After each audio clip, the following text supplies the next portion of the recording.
Hello, property nomads. Hope you're well. A couple of things before we get started with today's episode. Number one, thank you for the people that have fed back on recent videos and say I look like a panda with two black eyes. Truth is, I'm still in Mexico City, and the apartment where we are, the room in which I do podcasting, there's not a great amount of natural light. So doing my best with what I can. Apologies for the panda eyes, basically.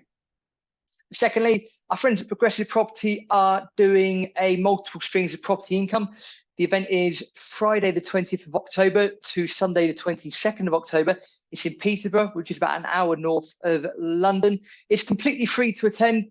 You'll learn loads of different property strategies, serviced accommodation, rent to rent, how to get direct to vendor deals, all those sorts of things. It's fantastic if you are just getting started in property. Wonderful if you want to do some networking. Also very, very good if you have recently got started in property and are looking for a bit of a refresher. So go ahead and head over to Progressive Property in Peterborough, Friday the 20th of October to Sunday the 22nd of October. It's completely free to attend.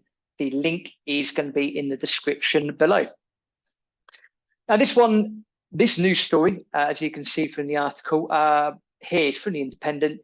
This one really got my goat a little bit. A travel firm warns holidays could be restricted by carbon passports. Now, the headline is bad enough as it is, because as you know from watching the channel and listening to the podcast, that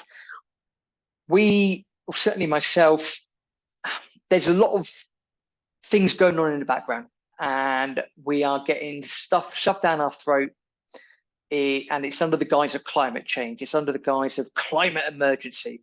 And you know my stance. I think it's all a big bunch of BS, and it's being used as a scare tactic in order to make us not do things, to restrict our freedom, to restrict our liberty, to even just to get rid of our freedom and our liberty. And I'm not standing for that, and neither should you. That's the purpose of doing these videos and growing the YouTube channel. In a nutshell, before we just go through the article, I will say, and I've said it time and time again on the podcast, on the YouTube channel, that what is happening in terms of environmental policy and environmental economic policy is it all sounds good on paper until you get the cost of it.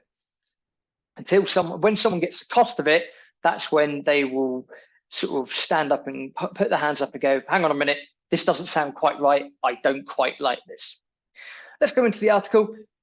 Intrepid Travel, I should say, claimed drastic measures could be introduced as many popular destinations face extinction. It predicted that personal carbon allowances may be introduced to reduce emissions. The report stated, and I quote this, "These allowances will manifest as passports that force people to ration their carbon in line with the global carbon budget, which is 750 billion tonnes until 2050. By 2040, we can expect to see limitations imposed on the amount of travel that is permitted each year," end quote. Well, fantastic stuff. So the good news is that this ain't going to happen for another 17 years, according to this report. The bad news is that if you like freedom, liberty, and moving around, then you are completely screwed. Unlucky. No holidays for you, bad person. No holidays. Don't do any of that nonsense. How dare you even think about using your hard-earned cash to enjoy a family holiday or even do a bit of traveling? How dare you want some freedom and liberty? Absolutely outrageous. Hang your head in shame. You should be ashamed of yourself. Pardon the sarcasm. I find if I'm not sarcastic, I'm just going to swear loads, and I appreciate that's not exactly YouTube friendly. So I'm just doing my best to get everything out of my system as best as I can. So again, we can see here that it's being used under the guise of climate change, climate emergencies.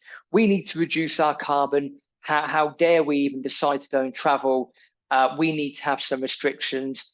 And if, as a result of those restrictions, not just because of inflation, but I guarantee to you that the cost of a holiday is going to go up quite considerably. So let me ask you this. Let's just say in a couple of years' time, you have £2,000 saved and you want to go on holiday. Let's just say you've got a wife and you've got 2 kids. Okay, argument's sake, you've got £2,000 saved up.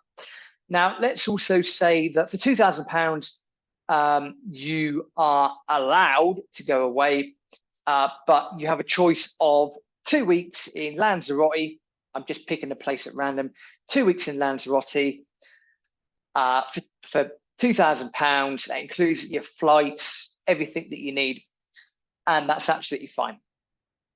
Or you've got the option of 3 days because of the cost of doing a safari in, I don't know, Africa, and you know it's eco-friendly and it's all bells and whistles and carbon offsetting, blah blah blah blah blah. But you only get 3 days. 2 things. What are you more likely to pick? Bear in mind you've got a wife, 2 kids. I would imagine, and I'm not speaking for everyone, that you would probably, between those 2 situations, you would probably pick 2 weeks in Lanzarote. Why? You get more time away with the family, you get more bang for your buck, basically. Secondly, Lanzarote, and depending on where you go in Africa, the flight time is probably a lot less going to Lanzarote. So what's the carbon impact of that flight in the first place in comparison with the shorter flight? I don't know. Point being, you're going to get more bang for your buck. People always like a bargain. I know I like a bargain. You probably like a bargain as well. You're going to make sure that when you go away for your holiday, you're going to get more bang for your buck. Simple as. That's a complete random example, but hopefully it adds some perspective to the conversation. The article just goes on and it's basically saying that places are becoming too hot for people. Maybe people might decide to go to Belgium or Slovenia or Poland, where things can be a little bit warmer, a little bit cooler. The report also states, and I quote, "At this pivotal moment in climate history, lack of action from the travel industry will see catastrophic and fatal trends continue to develop," end quote. I mean, F off is what I say to that quite easily, purely because is it a pivotal moment in climate history? No. Does climate change really exist? No. Is there a climate emergency? No. Is a lack of action from the travel industry going to basically mean that we're going to see catastrophic and fatal trends continue to develop? No. Why? Because the globe, the world is going through this natural warming period, which, surprise, surprise, makes the globe a little bit warmer. So it doesn't really matter what we say or what we do. The sun, the big thing in the sky, says, hang on a minute, things are going to get warmer. And this cycle has been and gone for thousands and thousands of years, probably even millions of years. That's why we've had ice ages, etc., etc., etc. So all BS at the end of the day. Don't fall for it. Please don't fall for it. Continue to enjoy your holidays. Do what you want, when you want, with who you want. It's important that you maintain that freedom and liberty in your life as best as possible. So another scare article, this time from The Independent, also from Intrepid Travel as well. Just complete scare arguments, scare articles, and complete utter nonsense. We do these videos because we're passionate about this. We're inspired to push back against the mainstream media. We also, as keen travelers, want to have as much freedom as we can when we're traveling. So we are pushing back as much as possible. As I mentioned at the start of the video, our friends at Progressive Property event, Friday the 20th to Sunday the 22nd of October, completely free to attend.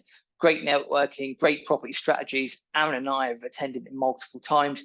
It really, really is worth going to. The link is in the description below. Also, use the notification bell to be updated as and when we drop new videos onto the YouTube channel. Thank you very much and see you in the next video.